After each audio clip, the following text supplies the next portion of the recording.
Welcome to Shenzhen. Just decades ago, this was a quiet collection of fishing villages. Then, in 1980, it became China's first special economic zone, sparking an incredible transformation. A new city rose with a speed the world had never seen. Today, it's a bustling metropolis of 17 million, a global hub for technology and innovation.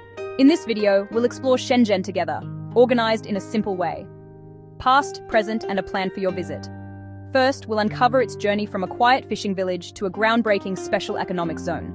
Then, we'll dive into the vibrant city of today, and I'll give you practical tips to plan your own unforgettable trip. Let's begin. Long before the first skyscraper was even imagined, the land we now call Shenzhen was a quiet, rugged coastline. For thousands of years, this area was home to early settlers who lived in harmony with the sea and the subtropical landscape. Archaeological discoveries like those at Xinkun and discoveries at Demetia show human presence here for at least 6,000 years. These early communities were part of the Bayou peoples, skilled in fishing and experienced at navigating coastal waters. They left behind pottery shards, stone tools, and ancient burial sites. These finds paint a picture of a simple, self-sufficient life, deeply connected to nature. The indented coastline, with many bays and inlets, provided safe harbors and fostered a maritime culture. The Pearl River Delta, a vast, fertile floodplain, offered rich soil for basic agriculture. Early inhabitants likely grew rice and other staple crops in small flat patches between the hills. The area joined a small coastal trade network during the Han and during the Tang. Ships from distant lands reached southern China, while smaller settlements served as stopovers for sailors. They replenished fresh water and food, and traded local goods like salt, pearls, and fish. Life was dictated by the rhythm of the tides and the changing seasons. Beliefs were tied to the sea, the mountains, and the sky. This deep, ancient history often gets overlooked, but it is the bedrock upon which the city was built. These echoes of an ancient coastline remind us that this land has a story that stretches back long before the economic miracle began. As China's imperial dynasties rose and fell, the area of modern Shenzhen gradually became more integrated into the administrative structure of the empire. During the Eastern Jin dynasty, in 331 AD, the establishment of Bao'an County. The county encompassed modern-day Shenzhen and modern-day Hong Kong, marking the first formal administrative unit for the region. Its capital was in what is now Nanshan District, still known today as Nantou. This brought imperial governance, laws, taxes, and officials. Bao'an means treasured security or precious peace, implying hopes for stability and prosperity. For centuries, Nantou served as a political center, economic center, and military center. It was a walled city, a bastion of imperial authority in a land many saw as wild and untamed. The walls protected residents and government offices from pirates and local bandits. Through the Song dynasty, Yuan dynasty, and Ming dynasty, Bao'an became important for salt production. Coastal salt pans, using sun evaporation of seawater, were major revenue sources. Salt was a state monopoly, and its production and trade was strictly controlled.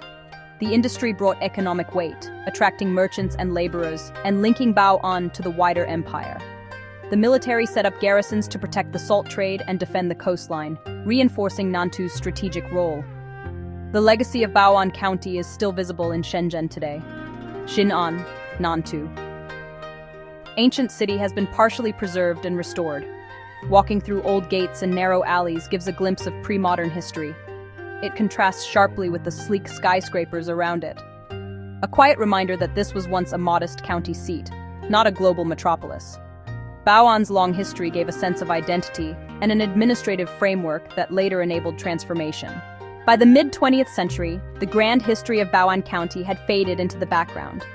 The area had become a sleepy, largely agrarian region, on the very edge of the newly formed People's Republic of China. The main town in the area was a small market settlement next to a river. That river formed the natural border with British Hong Kong. The town was known as Shenzhen Deep Drains. The name came from the deep ditches and streams crisscrossing paddy fields. It was a place defined by water and agriculture, far from the high-tech hub it would become. Life in town and surrounding villages was simple and land-focused. The majority were farmers, fishermen, or oyster cultivators. They grew rice, tended lychees, and raised other produce in fertile delta soil. The town was a modest cluster of low-rise buildings, a single main street, a few shops, a post office, and a train station. That station was a crucial link on the railway connecting Guangzhou with Kowloon in Hong Kong. For most, it was just a stop on the way elsewhere. Proximity to Hong Kong defined Shenzhen's existence. The border drew a stark contrast. One side, a tightly controlled socialist mainland. The other, booming, free-market British Hong Kong. A strange dynamic emerged. Though official contact was limited, Hong Kong's pull was immense. Locals could see the city's lights across the water, hear its radio stations, and watch its television broadcasts. It represented opportunity and wealth almost unimaginable locally. The border also fostered tension and desperation. During hardships, the Great Leap Forward, the Cultural Revolution, many from Guangdong risked the dangerous crossing into Hong Kong. Shenzhen became a final stop for hopeful migrants. That steady flow highlighted the vast economic disparity. That disparity would push Chinese leaders to consider a radical new approach for this quiet border town. In the late 1970s, China's economy was stagnant. The nation's new leader, Deng Xiaoping, was a pragmatist who believed China needed to embrace economic reforms and open up to the world. He championed creating a special economic zone in Bao'an County, right next to Hong Kong. This controlled experiment would attract investment and allow China to learn from the capitalist world. His vision was clear: let some people in some regions get rich first. On August 26, 1980, the decision was made official. The National People's Congress of China formally approved the creation of special economic zones: Shenzhen, Zhuhai, Shantou, Xiamen. Of these, Shenzhen was the largest and most strategically important, just across from Hong Kong. This date is now celebrated as the official birthday of modern Shenzhen. The creation of the SEZ was a revolutionary act. It designated a 327.5 square kilometer area as a zone for economic experimentation. The core idea was to attract foreign capital, technology, and management expertise. To do this, Shenzhen offered policies unheard of elsewhere in China: significant tax breaks for foreign investors, streamlined bureaucracy to make it easier to start a business, and the right for companies to hire and fire workers based on performance. The zone also allowed market-based pricing and wholly foreign-owned enterprises. In essence, a bubble of capitalism carved out of a socialist state, a magnet for investment. The initial reaction was curiosity and skepticism.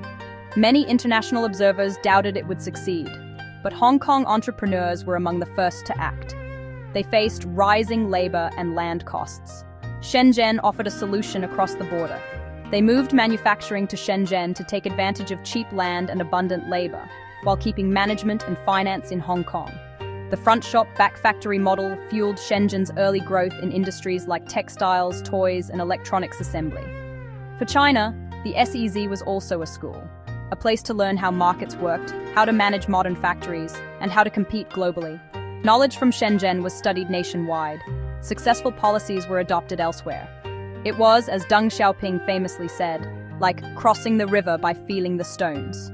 Shenzhen was the first stone, the critical step toward China's reform and opening up. With the policies in place, the next challenge was immense: to build a modern city on what was essentially farmland and fishing villages. The task fell to a generation of pioneering engineers, workers, and officials who moved to Shenzhen from all over China. Everything had to be built from scratch. This monumental construction effort gave rise to a famous phrase, Shenzhen speed. It captured the incredible pace of construction and became a symbol of China's ambition and efficiency. Stories from this era became legendary. It was said a new high-rise was completed every 3 days and a new road paved every day. The iconic International Trade Center building, the city's tallest in 1985, was built at a record pace of 1 floor every 3 days. This relentless pace was fueled by a massive influx of migrant workers. These were young, hopeful people from inland provinces, leaving home to seek work and fortune. They were the true builders of Shenzhen, working long hours in difficult conditions. The rapid development had problems. The city grew chaotic and often unplanned. Early Shenzhen was a dusty, sprawling construction site.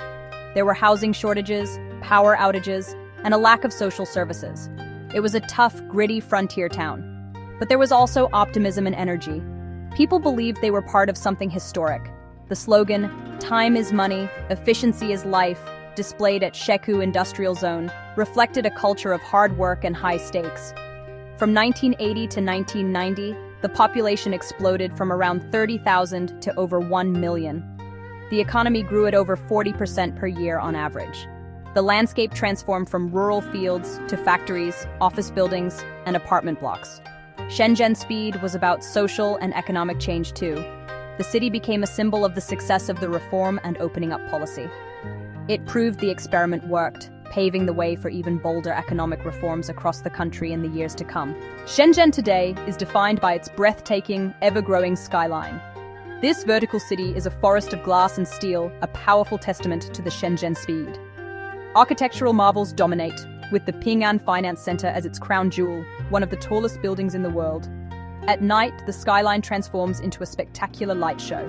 This ever-shifting panorama is a symbol of the city's identity, dynamic, future-focused, and always reaching for the sky. To understand Shenzhen, you need to explore its distinct neighborhoods, each with a unique personality. Futian is the city's polished financial heart, powerful and orderly. To the west, Nanshan is the technology hub, China's Silicon Valley, palpably creative, and Luohu, the historical gateway, has a gritty, authentic charm. From boardroom to market stall, all coexisting in one city. Shenzhen is famous for its surreal theme parks. Window of the World features over 100 miniature global landmarks, from the Eiffel Tower to the pyramids of Giza. Nearby, Splendid China offers a deep dive into the nation's own landmarks and diverse cultures, showcasing the architecture and traditions of its 56 ethnic groups. Together, they offer a whirlwind tour of both China and the world. Beyond the skyscrapers, Shenzhen has a thriving creative soul. Discover it at OCT Loft, where 1980s factory buildings are now chic art galleries and design studios. For a different taste, visit Dafen Oil Painting Village, a massive art factory famous for its high-quality replicas of masterpieces, from Van Gogh to Da Vinci. To understand Shenzhen's story, visit the Shenzhen Museum in Futian. Its exhibits on the reform and opening up period bring the story of Shenzhen speed to life. Afterward, get a literal overview from Lianhuashan Park. A short walk leads to a statue of Deng Xiaoping, overlooking the city he helped create, offering a stunning panoramic view of the Futian business district. Shenzhen is a shopper's paradise, offering a retail experience for every budget. From sleek modern malls like Coco Park, offering high-end fashion and lifestyle brands, to the exhilarating chaos of Huaqiangbei, the world's largest electronics market. This sprawling district is packed with every gadget and component imaginable, a testament to the hardware that powers our modern world. Despite its reputation as a concrete jungle, Shenzhen is surprisingly green. The city's planners have made a concerted effort to weave parks and nature into the urban fabric. One of the best examples is Shenzhen Bay Park, a 13-kilometer coastal corridor that stretches along the waterfront in Nanshan and Futian. It features dedicated lanes for cycling and walking and offers spectacular views across the bay towards Hong Kong. It's a favorite spot for locals to exercise, watch birds in the mangrove reserve, and enjoy the sea breeze. The park perfectly blends nature with the city.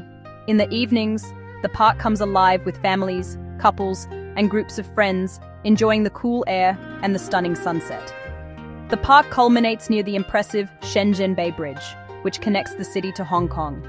For those craving a true beach escape, Shenzhen has that too. The eastern part of the city, in the districts of Yantian and Dapeng, is home to a beautiful coastline with several popular beaches. Dameisha and Xiaomeisha are large public beaches with golden sand framed by green mountains. During the summer months, they can get very crowded. They are lively, bustling places with plenty of food stalls, water sports, and a festive atmosphere. If you are willing to travel a bit further, you can find more pristine and less crowded beaches on the Daping Peninsula. Beaches like Sichong and Dongchong offer cleaner water, softer sand, and a more rustic, laid-back vibe. Getting there requires a bit more effort, usually a bus or a taxi ride, but the reward is a more natural and tranquil coastal experience. These green parks and sandy shores show a softer side of Shenzhen, proving that this city of the future has not forgotten the importance of nature. Navigating a city of 17 million people might seem daunting, but Shenzhen has one of the most modern, efficient, and user-friendly public transportation systems in the world. The backbone of this system is the Shenzhen Metro. It is clean, safe, and incredibly convenient. Over a dozen lines connect nearly every corner of the city, including major attractions, train stations, and the airport. Station signs and announcements are available in both Mandarin and English. To make your life easier, you can purchase a Shenzhen Tong card or simply use a mobile payment app like Alipay or WeChat Pay to tap and go. For destinations not directly on a metro line, the city's extensive bus network can get you there.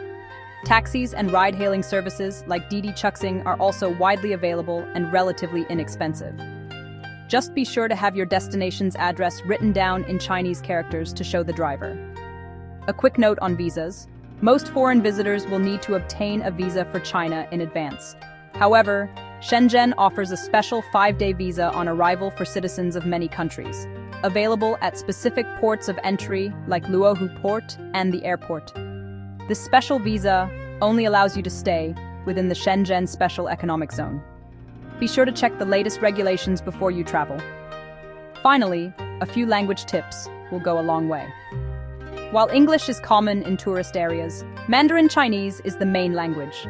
Learning a few basic phrases like ni hao for hello, ziexie for thank you, and duo shao qian for how much is it will be appreciated. Having a translation app on your phone is also incredibly helpful. The people of Shenzhen are generally friendly, and as a city of migrants, they are used to meeting people from all over. A little effort and a friendly smile will make your journey through this incredible metropolis even more enjoyable. Shenzhen never stops looking forward. Its ambitions are only getting bigger, aiming to be a global benchmark for smart cities using AI and 5G. As the innovation engine of the Greater Bay Area, it's also becoming a city in a park.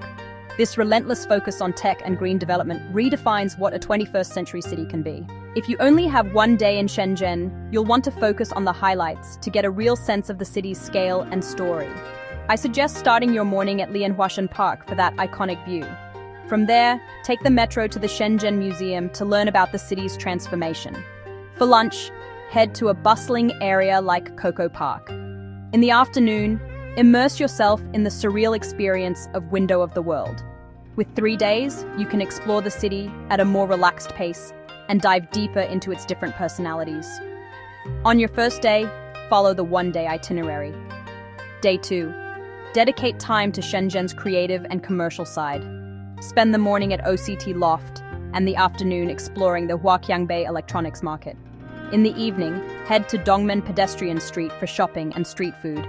Day 3 is for art, commerce, and history. Start your morning at Dafen Oil Painting Village. In the afternoon, experience the bargain hunting madness of Luohu Commercial City, then see the preserved East Gate. Of course, these are just suggestions. Feel free to swap a day for a trip to Demisha Beach or a hike in Wutong Mountain. Tech fans might want to spend a whole day in the Huaqiangbei markets. The excellent metro system makes it easy to mix and match. The best way to see Shenzhen is to embrace its energy and be ready to be surprised around every corner. Choosing the right time to visit Shenzhen can make a big difference in your travel experience. The best seasons are autumn and early winter, from October to December. The weather is pleasantly cool and dry, with clear blue skies, perfect for walking and exploring. Spring, from March to May, is also nice, but can be more humid and prone to rain. Summer, from June to September, is typhoon season. It's very hot and incredibly humid, so if you visit then, always have a backup indoor activity planned. When it comes to packing, think light and practical. Comfortable walking shoes are non-negotiable. You'll be doing a lot of walking. Pack lightweight, breathable clothing. Even in winter, you'll likely only need a light jacket or sweater. A small, foldable umbrella is always a wise addition. Don't forget your essential electronics, travel adapters, and a portable power bank. And finally, it's always a good idea to leave some extra space in your luggage. With markets like Huaqiangbei and Dafen, you'll almost certainly be coming home with more than you brought. Shenzhen can be surprisingly affordable, especially when compared to its neighbor, Hong Kong. You can easily tailor your budget to your travel style. Food is very affordable, with delicious meals at local noodle shops and food courts available for just a few dollars. Transportation is another area where you can save. The metro is incredibly cheap, making it the most cost-effective way to get around. Shenzhen is generally very safe for travelers, including solo women. Violent crime is extremely rare. The main risk is petty crime like pickpocketing in crowded areas, so just keep your valuables secure and stay aware of your surroundings. A little local etiquette goes a long way. When giving or receiving items like a business card or payment, it's polite to use two hands. Tipping is not common or expected. Bargaining is fine in markets, but always do it with a smile. In modern malls and stores, prices are fixed. Remember that Shenzhen is a city of migrants who are hardworking and proud. Be patient and polite, especially when there's a language barrier. A friendly ni hao and xiexia will be greatly appreciated. Finally, be mindful of your environmental impact. Use the city's recycling bins and try to avoid single-use plastics when possible. Travel with an open mind and a respectful attitude, and you're sure to have an incredible trip and leave a positive impression in this remarkable city of the future. Our journey through Shenzhen is now coming to a close. From a quiet fishing village to a global tech powerhouse, this is a city built by dreamers. With groundbreaking plans for the future, Shenzhen is not just part of tomorrow, it is actively building it. We hope this journey has inspired you to experience this remarkable city for yourself. Don't forget, like, comment, and subscribe. Until next time, happy travels.